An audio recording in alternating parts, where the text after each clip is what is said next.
Olá, turma. Bom dia. Tudo bem com vocês? Então, eu estou aqui hoje para uma aula que eu preciso estar presente com vocês. A gente vai começar a falar sobre a classificação dos seres vivos.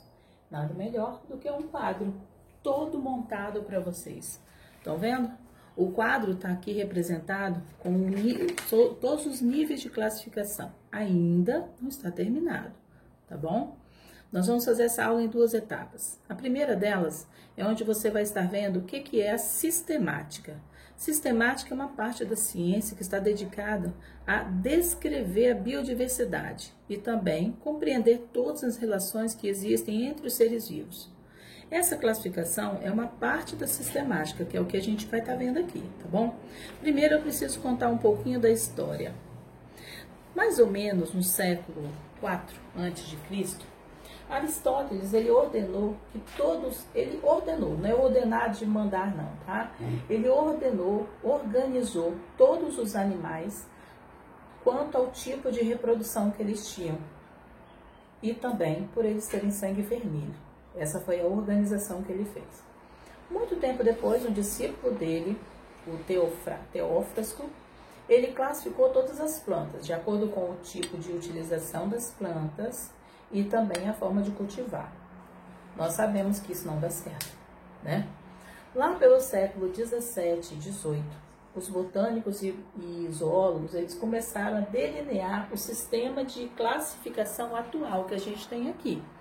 São os sistemas de classificação por categorias, que estão baseados principalmente na anatomia do corpo, principalmente a superficial.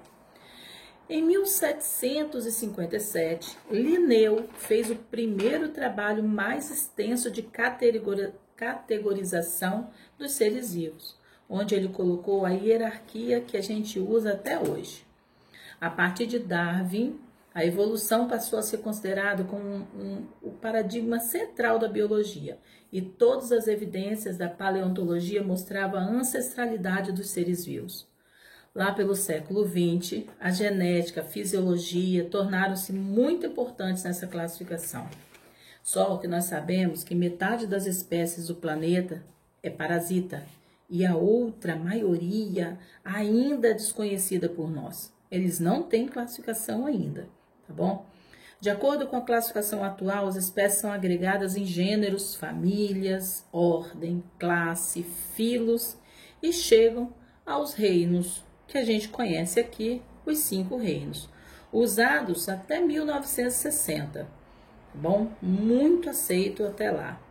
Com o passar do tempo, nós vimos que cada ser vivo, lá por 1977, mais ou menos, Carl Woese e sua equipe, ele estava se baseando principalmente nos estudos genéticos e evolutivos. Ele criou então uma classificação mais moderna, que é essa aqui, chamada dos 3 domínios.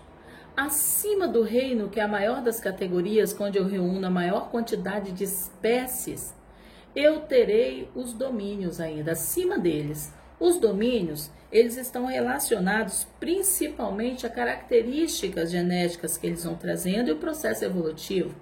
Criou-se o domínio das bactérias, a mais primitiva, que são as bactérias verdadeiras, as arqueasbactérias, que são aquelas que são consideradas as bactérias, não bactérias, né? As arqueasbactérias, elas são aquelas que podem ser encontradas em qualquer local onde a gente acha que não tem vida, elas estão, em locais extremos.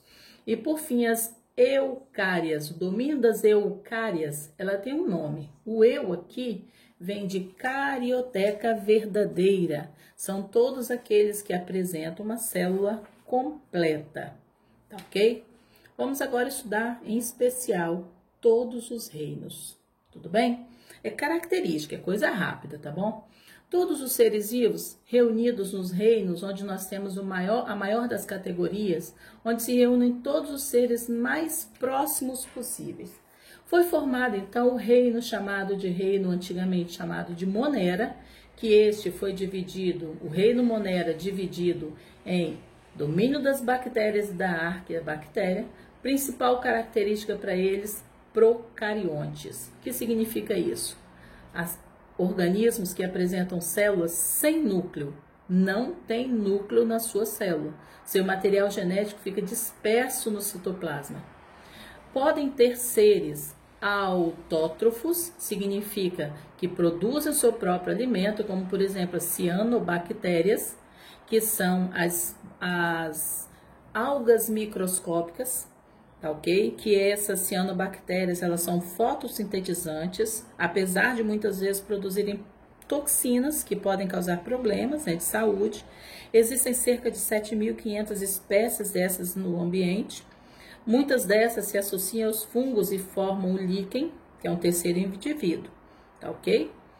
E existem as heterótrofas, que dependem dos autótrofos, porque eles não produzem o próprio alimento.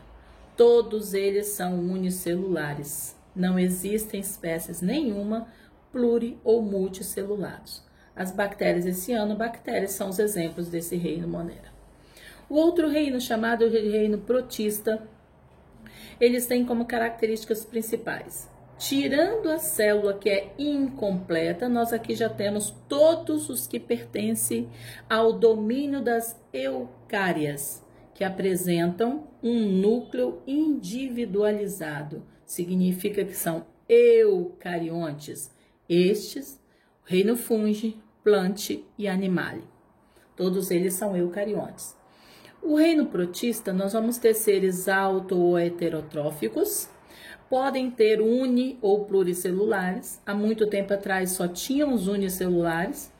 As algas que a gente encontra por aí pelas águas, né, pelas praias afora, eles eram simplesmente do reino plante, mas eles saíram do reino plante pela falta de algumas estruturas vegetais e foi colocado então no reino protista, por isso pluri- ou multicelulares. Os protozoários, que são heterótrofos, são alguns micro-organismos que a gente vai ver depois em particular. Outro grupo, reino fungi. Como característica principal é a presença do núcleo, que são os eucariontes. Além disso, tem uma parede celular, que é de quitina.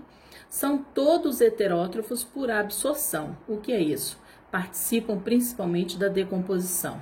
Podemos ter os uni- ou pluricelulares. E exemplos, nós vamos ter vários fungos que vocês já conhecem. Cogumelos, nós conhecemos a orelha de pau, até o próprio fermento biológico, ele também é um fungo. Reino plante e não plantae, escreve-se assim, mas lê-se plante. Esse reino plante é o reino das plantas, são todos eucariontes, multicelulares e todos autótrofos, fazem seu próprio alimento.